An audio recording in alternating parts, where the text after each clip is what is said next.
عمران صاحب Peoples party اور نون league کیا آپس میں گیم کھیل رہے ہیں, ساتھ بھی ہیں اور لڑائی جھگڑے بھی چل رہے ہیں, تنقید بھی کر رہے ہیں بجٹ کے اوپر. آپ کو لگ رہا ہے کہ یہ معاملات ایونچولی سارٹ آؤٹ ہو جائیں گے؟ اور ہمارے واقفان حال کے مطابق وزیر اعظم میاں شہباز شریف اور chairman peoples party Bilawal Bhutto Zardari جو ہیں, ان کی آپس میں جو گفتگو ہوئی, جو رابطہ ہوا, جو معاملات ہوئے, اس میں بھی سب اچھا راوی نے چین نہیں لکھا. اور بلاول بھٹو جو ہیں انہوں نے اس پہ کافی ناراضگی کا بھی اظہار کیا اور وہ ناخوش جو ہیں وہ ہوئے اور اپنے تحفظات کا اظہار کیا. اسی لیے آپ دیکھیں کہ آج انہوں نے جب تقریر بھی کی ہے تو اس میں بھی آج انہوں نے کافی لتے لیے ہیں. اور پیپلز پارٹی کی طرف سے اب یہ کہا جا رہا ہے کہ یہ جو بجٹ تحفظات اگر دور نہیں کیے جائیں گے تو ہم بجٹ کو پاس نہیں ہونے دیں گے.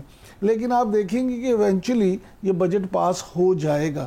بجٹ تو بدترین حالات میں پاس ہو ہی جاتا ہے, ریاست میں چلنا بھی تو ہے. معاملہ یہ کہ پیپلز پارٹی کا ایک طریقہ کار ہے. پیپلز پارٹی نے شاید ایم کیو ایم سے ٹیوشن لی ہے. پیپلز پارٹی کرتی کیا ہے کہ اس طرح کے حالات میں جب حکومت کو دیکھتی ہے کہ زیادہ دباؤ میں ہے تو اس وقت اپنی جو مطالبات ہیں وہ زیادہ زور کے ساتھ ان کے مطالبات پیش کر دیے جاتے ہیں کہ وہی سنہری موقع ہوتا ہے اپنے مطالبات منوانے کا.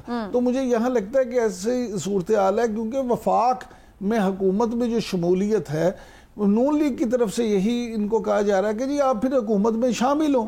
نہیں, وہ تو ایک دوسرے کو تانے بھی مار رہے ہیں کہ اگر آپ نے ساتھ نہ دیا, اگر آپ نے ہمارا دونوں نے ایک دوسرے کا ساتھ نہ دیا تو اکٹھے ہی اڈیالہ جائیں گے. انہوں نے جب بات کی ہے تو پھر ایک ساتھ ہی 22 چینلز پہ انٹرویو چلے. تو اس میں دیکھیں شیخ رشید جو ہیں وہ جب اس طرح کی بات کرتے ہیں تو اس کے پیچھے کئی کہانیاں ہوتی ہیں, اشارے ہیں, مطلب ہوتے ہیں.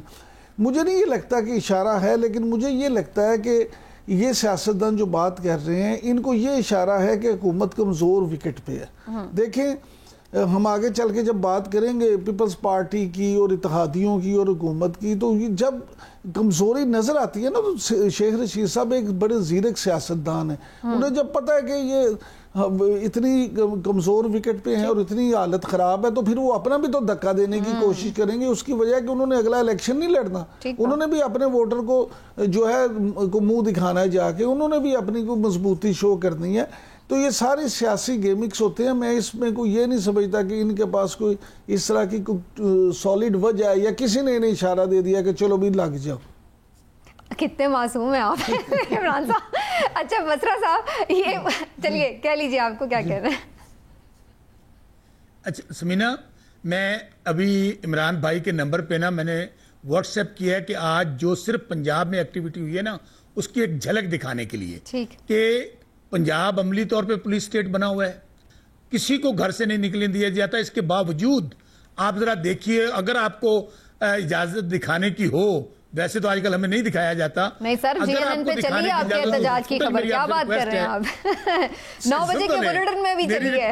بسرا صاحب 9 بجے کے بلیٹن کی ہیڈ لائن میں تھا. ہاں جی عمران بھائی, میری پھر آپ سے ریکویسٹ ہے, کیونکہ آپ نے اسپیسیفک کویسچن کیا, آج کا آپ ذرا احتجاج دیکھ لیجئے کہ 144 کا نفاذ ہے, پولیس اسٹیٹ ہے, مقدمے ہیں, ایف آئی آریں ہیں, ریڈ ہے, گھر توڑ رہے ہیں. آپ ذرا فوٹیج چلا دیں گے تو میں آپ کا بڑا ممنون ہوگا کہ اس پروگرام میں آپ نے کہا. اور دوسری بات دیکھیں, جو بات سمینا آپ کہہ رہی ہیں نا, زبیر صاحب عام آدمی نہیں تھے, زبیر صاحب ترجمان تھے نواز شریف صاحب کے اور مریم بی بی کے. اب ذرا بات میری غور سے سنیے گا, وہ کہہ رہے ہیں, کہہ رہے ہیں کہ انہوں نے باقاعدہ سازش کی, جنرل باجوہ سے ملاقاتیں ہوئیں, اس کے نتیجے میں باقاعدہ میاں شہباز شریف ناراض ہو گئے. اب مجھے بتائیے کہ اب کوئی کسر باقی رہ گی؟ ہمارا تو مطالبہ ہے, اگر وہ غلط کہہ رہے ہیں تو بنا دیں جوڈیشل کمیشن, بلائیں اس میں جنرل باجوہ کو, بلائیں اس میں نواز شریف کو, زبیر عمر کو اور مریم بی بی کو. عرفان صدیقی صاحب نے تردید کر دی, وہ کہہ رہے ہیں کوئی ملاقات نہیں ہوئی نواز شریف صاحب کے ساتھ. اچھا اس کا حل کیا ہے؟ حل تو اس کا بڑا آسان ہے. اگر زبیر عمر جھوٹ بول رہا ہے تو کریں کاروائی خلاف ان کے. ابھی تو ہمارے خلاف تو ہر تھانے میں ایف آئی آر درج کروائی ہے, زبیر عمر کے خلاف کریں کاروائی. اتنی بڑی بات وہ کہہ رہے ہیں. دوسری بات, ہم مطالبہ کرتے ہیں آپ اس کا جوڈیشل کمیشن بنا لیں, دودھ کا دودھ پانی کا اچھا پانی. ایک منٹ بسرا صاحب, ابھی یہ تو نہیں بنائیں گے کیونکہ یہ تو ابھی اس وقت اس سچویشن میں ہے کہ باجوہ صاحب کا نام تک نہیں لیتے. اب مجھے آپ یہ بتائیں, آج پی ٹی آئی کی طرف سے یہ ڈیمانڈ ضرور کی گئی ہے کہ جناب ہم مطالبہ کرتے ہیں کورٹ مارشل کریں, جو آپ بات کر رہے ہیں اور سارا. آپ لوگ اگر حکومت میں آتے ہیں تو کیا آپ جنرل باجوہ کے خلاف آرٹیکل 6 کی کارروائی کریں گے؟ کیونکہ ہم یہی دیکھتے ہیں اپوزیشن میں ہوتے ہوئے سب کو یاد آتا ہے, بعد میں کوئی نہیں پھر وہ بوجھ اٹھاتا. سمینا گزارش یہ ہے کہ اب تو ایویڈنس ترجمان کی آ گئی میاں نواز شریف اور مریم بی بی کی. انہوں نے کہا بسرا صاحب کہ سنا تھا, ہم نے سنا تھا, انہوں نے یہ کہا ہے. سنیے, نہیں سنیے, آپ سن لیں. یہی بات مولانا فضل الرحمان نے کی. سنیے بات کر رہے ہیں. یہی بات مولانا فضل الرحمان نے کی جو پی ڈی ایم کے صدر تھے. یہی بات محمود خان اچکزئی صاحب نے کی. یہی بات بلوچستان سے ہمارے وہ جو پارٹی کے لیڈر ہیں انہوں نے کی. اب تو اچھا اس کا کام بڑا سیدھا سا ہے نا. اگر کوئی بات غلط کر رہا ہے, ہمارا مطالبہ ہے جو پاکستان کی سب سے بڑی پارٹی ہے, آپ بتائیے, ہم نے بار بار کہا 9 مئی پہ کمیشن بنا دیں, آپ 8 فروری پہ کمیشن بنا دیں, آپ ملٹری کورٹس پہ بنا دیں, یہ جو بنیادی انسانی حقوق وہ نہیں کیا گیا. ہمارا بلے کا کے پی میں تو آپ کی حکومت ہے نا, ادھر بنا لیں 9 مئی کی تحقیقات کا کمیشن, کیوں نہیں بناتے؟ بات سن لیں, وہاں تو ابھی تک آپ کے کارکنان کے اوپر ایف آئی آریں کٹی ہوئی ہیں 9 مئی کی, ابھی تک آپ کے کارکنان لاپتہ ہو رہے ہیں, وہاں پہ تو آپ کے اوپر اپنے چارج ہیں. جی بہت اچھا سوال کیا, جواب لے لیں. ہمارا انٹرا پارٹی کا الیکشن, بلہ چھیننے کا الیکشن, آرز کا الیکشن, اس کے ٹیکا بھی کر لیا گیا, فیصلے بھی ہمارے خلاف آئے جو غیر آئینی اور غیر قانونی تھے. اب بھی دھاندلی چھپانے والا کیس جو ہے وہ لگ گیا ہے. ہماری درخواست جو دھاندلی بے نقاب کرنے والی ہے وہ نہیں لگ رہی. میں آپ کی بات کا جواب دے دیتا ہوں. خان صاحب نے کہہ دیا ہے علی امین گنڈا پور صاحب کو 2 کمیشن بنانے کا, 9 مئی کے حوالے سے اور 8 فروری کے حوالے سے, کہ دونوں کمیشن بنائیں. اور بہت جلد آپ دیکھیں گی کہ چیف, چونکہ یہ پروگیٹو کس کا ہے, قانون کس کو اجازت دیتا ہے, چیف منسٹر کو, کہ وہ لیٹر لکھیں چیف جسٹس صاحب کو, اس کے اوپر جوڈیشل کمیشن بن جائے گا.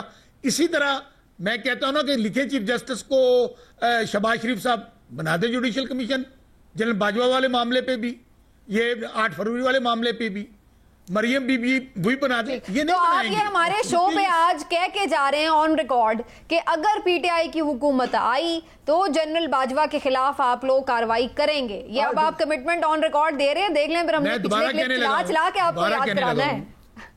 ہماری دیکھیں, میں پھر کہنے لگا ہوں, آئین کے اندر جو کوئی آئین توڑتا ہے, جو آئین کی خلاف ورزی کرتا ہے, آئین کے اندر اس کی سزا لکھی ہوئی ہے.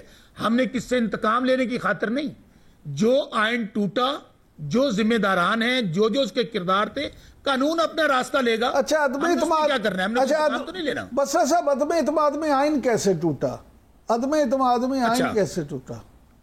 اچھا ابھی تو پھر میں کہہ رہا ہوں, آپ بتائیے کہ ایک تو وہ سائفر جس کو کوئی مان نہیں رہا تھا کہ وہ حقیقت نہیں ہے, مانا گیا, ڈیماش کیا گیا کہ عمران خان حکومت میں ہوں گے تو امریکہ کے پاکستان کے ساتھ تعلقات اچھے نہیں ہوں گے, خان صاحب کو جانا پڑے گا. نمبر 1.